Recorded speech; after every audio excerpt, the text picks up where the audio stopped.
The widespread discrediting of the mainstream media has occurred in the United States.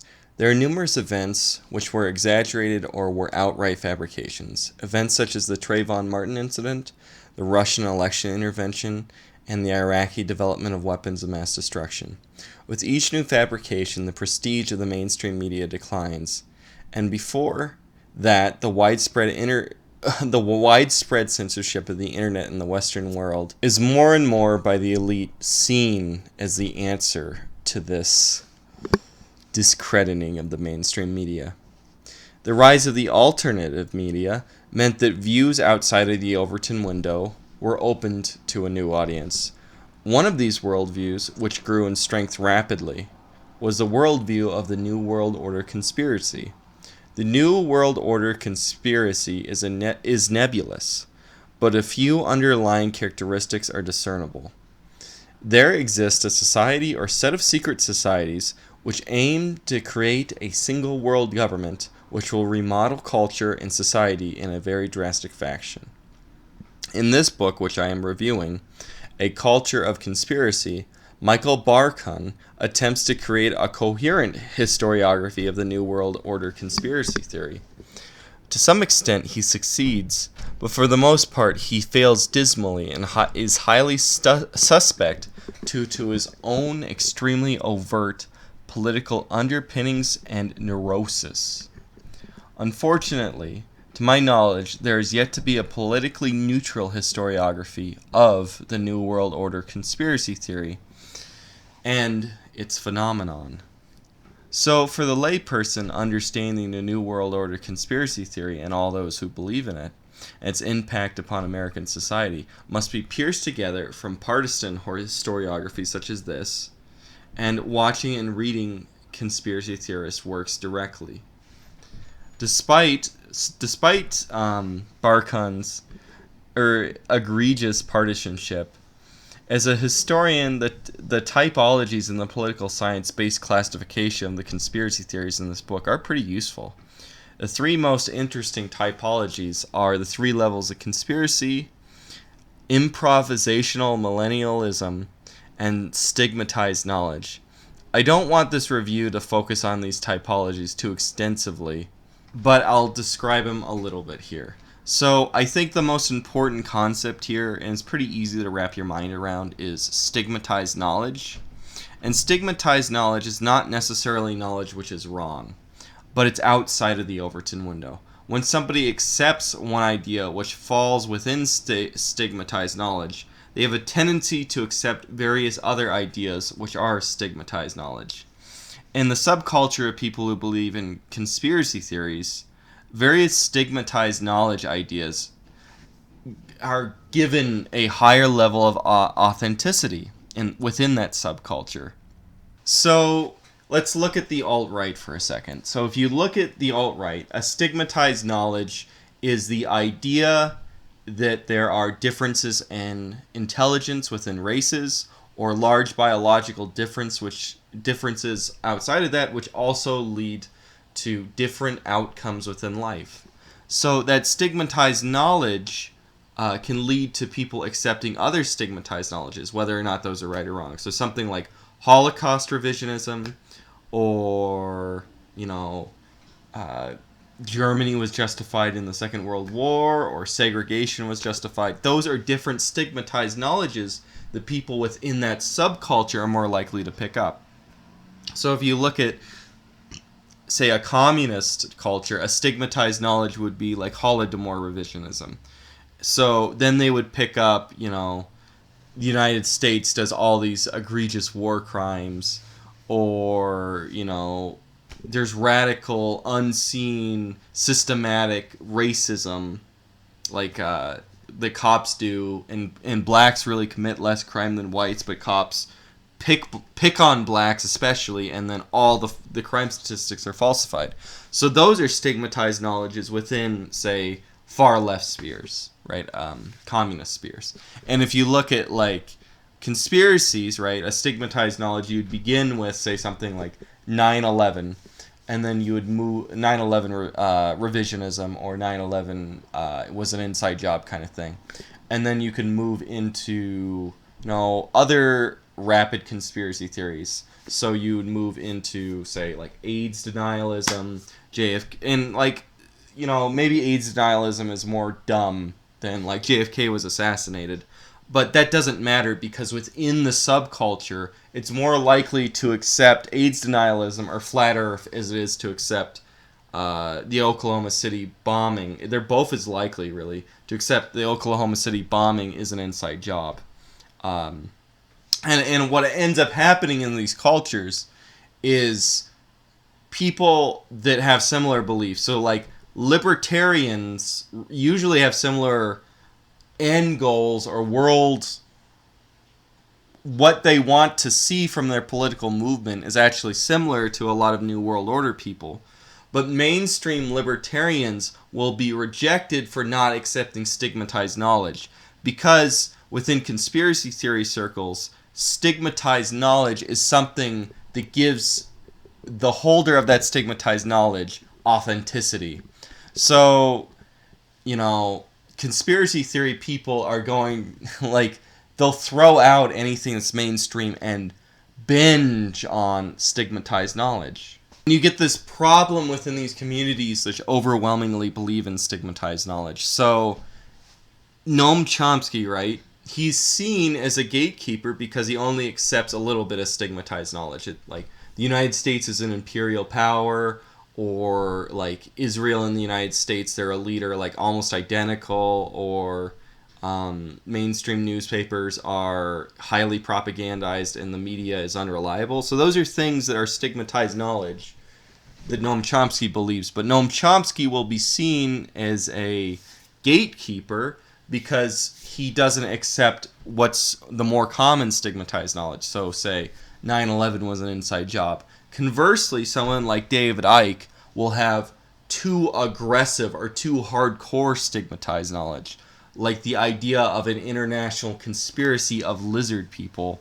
So they're also seen as a gatekeeper because their stigmatized knowledge is too radical. Now, certain people, right, and I said this a little bit before, they'll basically become stigmatized knowledge addicts. If you've ever been around in the conspiracy theory realm, you'll bump into these people. I'm sure a lot of them have paranoia or actually have like schizophrenia or autism, mental illness. There's a large amount of them. Some of them will literally just accept conspiracy theories if they're given that. So they'll just jump into things that are absolutely insane. They'll jump in the lizard people. They'll jump in the flat earth because they want it. So improvised millennialism is the idea that all these people within a conspiracy subculture or the New World Order subculture are looking towards an imminent catastrophe, or, they're looking towards the coming millennium. So they're looking towards that catastrophe. They'll pull in desperate catastrophes from all kinds of worldviews because the center of their worldview is this Manichaean battle between the secret societies, the Illuminatis, the lizard people that come from the hollow earth that died in the great lizard people killing, if you know what I mean, the Jewish lizard people. So they'll variously, this Manichaean state between the Illuminati and the enemies of the Illuminati, the patriots, the people that want to stop the New World Order, and they'll pull in all these disparate ideas. So they'll pull in, say, global warming, or they'll pull in the idea that they're forming a Fourth Reich, or they'll pull in aliens, or they'll pull in, alternative medicine. And this feeds in the stigmatized knowledge because they're pulling in all these, catastrophes from stigmatized knowledges that could happen.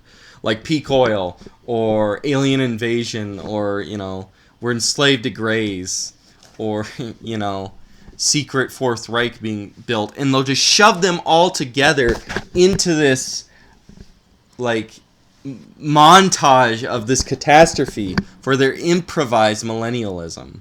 Okay, and then the last interesting typology we have is this 3 tiers of conspiracy. So a lower tier conspiracy is an event conspiracy. A middle tier is a systematic conspiracy. And the highest tier is a super conspiracy. So I'll read these out. Event conspiracies. Here, the conspiracy is held to be responsible for a limited, discrete event or set of events. The best known example in the recent past is the Kennedy assassination conspiracy literature. Though similar material exists concerning the crash of the TWA Flight 800, the spread of AIDS in the black community, and the burning of black churches in the 1990s. In all these cases, the conspiratorial forces are alleged to have focused on their energies on a limited, well-defined objective. Okay, systematic conspiracies. At this level, the conspiracies are believed to have broad goals, usually conceived as securing control over a country, a region, or the entire world. While the goals are sweeping, the conspiratorial machinery is generally simple. A single organization implements a plan to infiltrate and subvert existing institutions. This is a common scenario in which conspiracy theories that focus on the alleged machinations of Jews, Masons, or the Catholic Church, as well as theories centered on communism or international capitalist. Finally, super conspiracies. This term refers to the conspiratorial constructs in which multiple conspiracies are believed to be linked together hierarchically. Event and systematic conspiracy theories then are joined in complex ways so that the conspiracies come to be nested within one another. At the summit of the conspiratorial hierarchy is the distant but all-powerful evil force manipulating lesser conspiratorial actors. These master conspirators are almost always the type 1 variety, groups both invisible and operating in secrecy. Super conspiracies have enjoyed particular growth since the 1980s. You look to the work of authors such as David Icke, Vladimir Verakarin, and Milton William Cooper. So if you look at like an event conspiracy would be like Johnson assassinated JFK so that Johnson could become president, right? And the joint are like the CIA agreed with him because the CIA personally didn't like JFK. And when you jump to a systematic conspiracy theory, that would be something like classical belief in Jews cooperating as Jews towards building a greater Israel. But a systematic, like a super conspiracy, is mostly New World Order conspiracies. Alex Jones has moved in more to event conspiracy theories, it seems, over time. In the 2000s, he's definitely a super conspiracy guy. He would talk about how Bilderbergs and all these secret societies, the International Monetary Fund, and stuff like that, are all trying to create a global, a new global world order of a one-nation superstate. And that's a classic New World Order conspiracy theory. And all these little Freemasons and Illuminati and Jews and Jesuits, and they're all part of this massive, huge string of this complex conspiracy. And every little thing is directed by this massive conspiracy. So 9/11, Oklahoma City bombing, assassination of JFK, impeachment of Richard Nixon, the attempted impeachment of Donald Trump, right? Every single election is a joke, right? It's just run at the behest of this international global conspiracy. And when, like, normal people will believe in event conspiracies, right? Somebody could believe perfectly rationally that the Soviet Union sent up cosmonauts who died before they had Yuri Gagarin, and he survived and he came back down. And that there were cosmonauts that died up there and the Soviet Union covered it up. That's an event conspiracy, perfectly rational thing to believe. And there are people that are perfectly normal that believe, like, mostly normal. Obviously, you're getting more crazy when you get along the spectrum. Jews or Masons control the world. You can talk to them. You can have a conversation with them.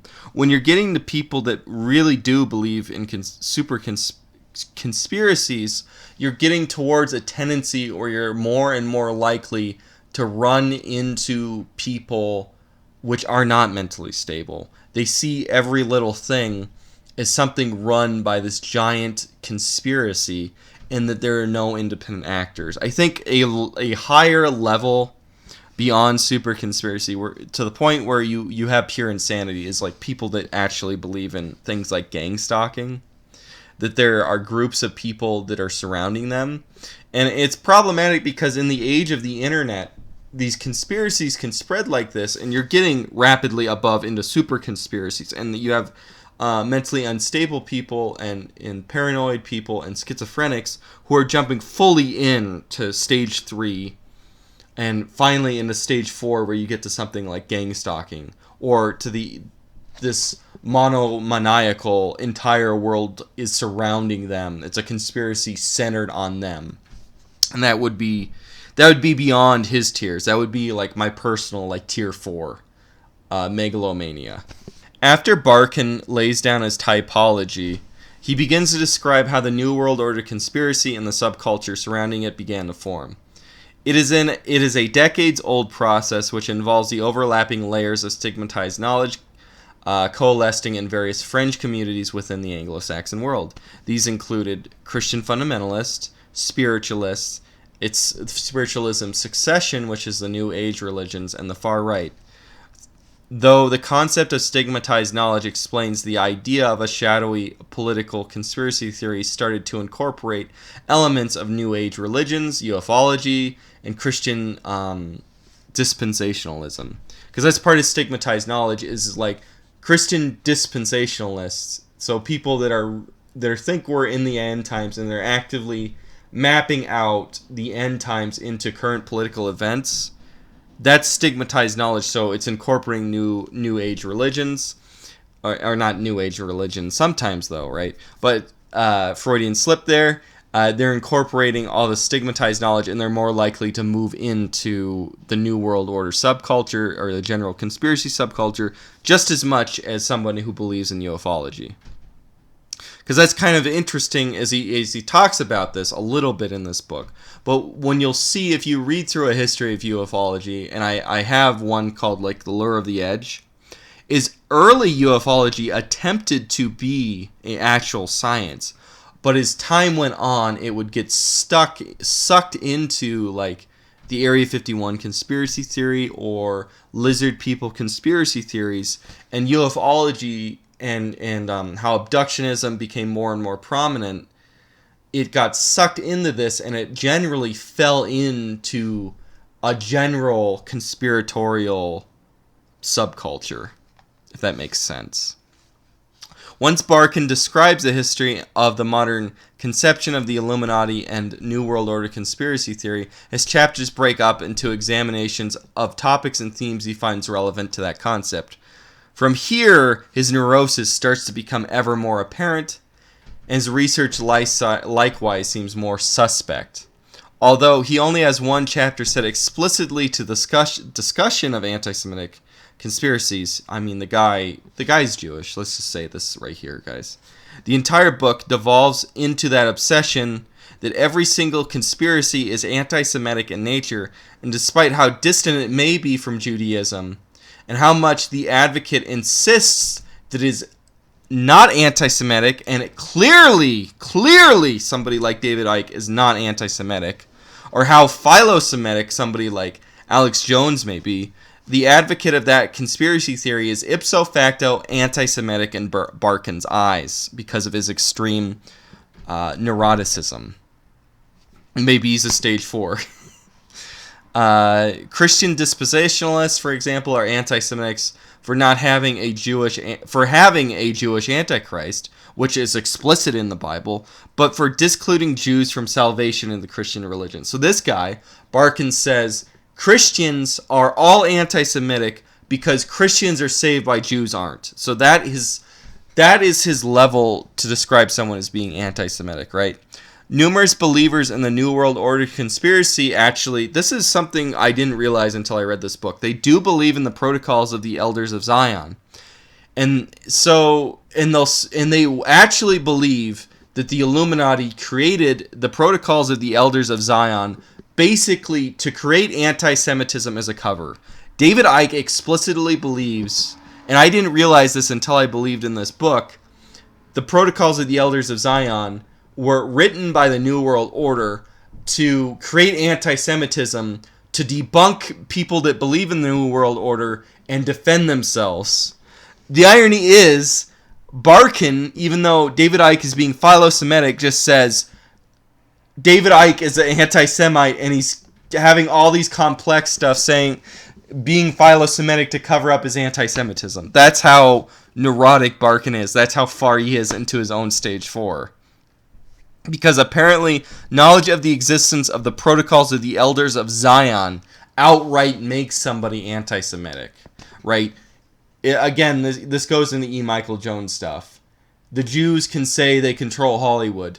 If you repeat the quote where the Jews say they control Hollywood, you remember the quote, thus you are anti-Semitic. If a single Jew is part of a conspiracy such as the Rothschilds, that entire conspiracy is anti-Semitic under Barkun's view. So if I am alleging that the Illuminati is 19 Anglo-Saxons and 1 Jew, I am an anti-Semite under Barkun's stage 4. Let's just use his own thing, his tier 4 neuroticism. The most breathtaking moment is when the gray Aryans are described as anti-Semitic because they resemble stereotypical Jews.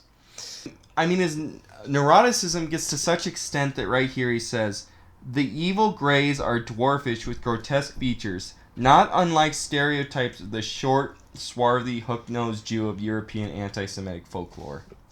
And I mean, to anyone who has ever seen a single anti-Semitic drawing from Der Stürmer and a depiction of a gray Aryan, it is absolutely readily apparent that there could be no two human-like creatures more distant in morphology.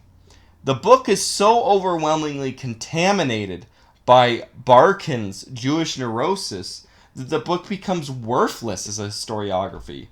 Barkun worked for not just historiography, history.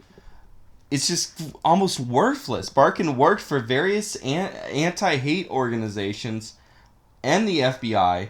As such, it becomes quite clear that the intention of this book is to lump the entire spectrum of conspiracy theories, paranormal research, pseudoscience, pseudohistory is intrinsically connected to the far right, and that's on the thinnest, cheapest, and absurd grounds imaginable. Now, so this is twofold. First of all, he wants to ban like far-right literature, right? He wants to explicitly ban any far-right literature. Let's just assumed.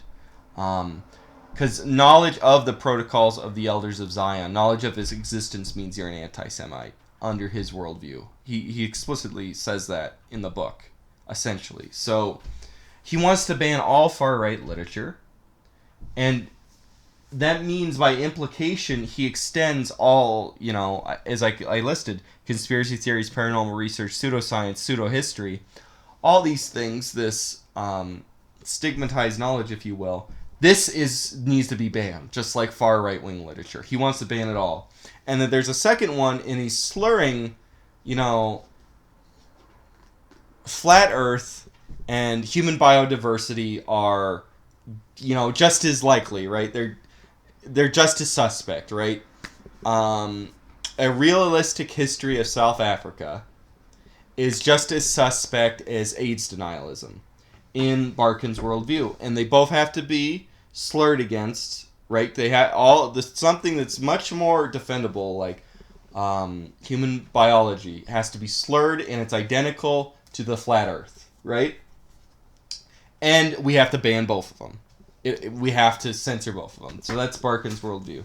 I will say, and maybe I'll make another video, and whenever I say that, it probably means I'm not going to make another video, but his typologies are fucking really awesome. I do like the typologies. So I will say the beginning of the book, where he does a sociological, analytical outlining of conspiracy theories and how they work, especially the 3 tiers, and I added my 4th tier of like complete neurology, paranoia. That's really good stuff sociologically. I have some background in sociology. That's really great. That's a really great description. Very analytical, perfect. Once you get beyond him going over that, you get some like nuggets of knowledge that are really interesting, and that like spiritualist and the emerging new wave religion, they actually like believed in the Illuminati for a long time, and it's just really interesting is that the Illuminati conspiracy theory was a new age thing to start out with, and it just kind of seeped into stigmatized knowledge and then moved in and became a part of like patriot libertarian conspiracy theory. And it's just fascinating how that happened. And the nuggets there are pretty tasty, but the guy is so neurotic about gray aliens are Jews that it almost makes parts of this entire book unreadable because it's outright propaganda, being stamped by, to use a certain word, the cathedral, like stamped by the cathedral's official history. And I don't know of any other book that just goes through a historiography of what did conspiracy theory people believe in X decade, because what's really interesting as I went back and I've read like ufology books and like paranormal books, and like different ideas in ufology change over time, and different ideas and theories within it and paranormal stuff changes over time. So like fairies are becoming bigger again, and like the astronaut like theory, the extraterrestrial theory in ufology is starting to decline, and people are looking more towards Vallée stuff and John Keel stuff, which is cool.